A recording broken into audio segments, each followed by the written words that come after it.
আপনি যখন রাস্তা দিয়ে যাবেন হজ করতে, অনেকে যারা আগে গেছেন জানবেন, রাস্তা কিন্তু অনেক ধরনের পানি পর্যন্ত দিয়ে থাকে না? সবাই পানি দিয়ে থাকে। একটা পানি আপনার ধরাই দিল, জুস ধরাই দিল, এইগুলো কিন্তু একদম ঠান্ডা। আপনি নিয়ে টপ টপ করে খেয়ে ফেললেন, আপনার কিন্তু একটু পর টনসিলাইটিস, গলা ব্যথা করবে, তারপর জ্বর শুরু হবে। হজে যাওয়াটাই জন্য কিন্তু আপনার জন্য কঠিন হয়ে যাবে। এই জন্য যখন পানির বিষয়টা আসবে, কেন বলতেছি পানি নিয়ে, কারণ পানি আপনাকে খেতে হবে প্রতিদিন। যেহেতু এখানে বাথরুমের প্রবলেম, এই বিষয়টা খুব সিম্পল, কিন্তু আপনারা ফলো করবেন প্লিজ।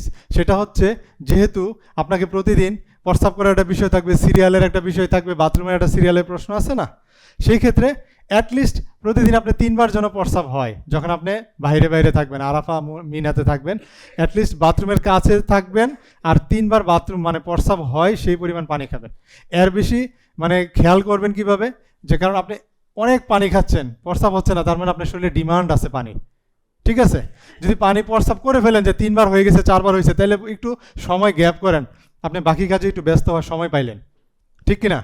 এগুলো পানির বিষয়, পানিটা আপনাকে খেতে হবে 1 নাম্বার।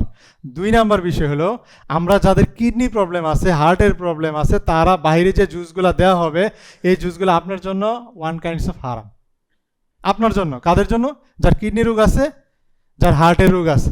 হার্ট কাদের? যাদের হার্ট ফেইলিওরের হিস্ট্রি ছিল, দেশে ছিলেন, আপনি রিং পরাইছেন, হার্ট একটু দুর্বল হয়ে গেছে, কিভাবে বুঝলেন?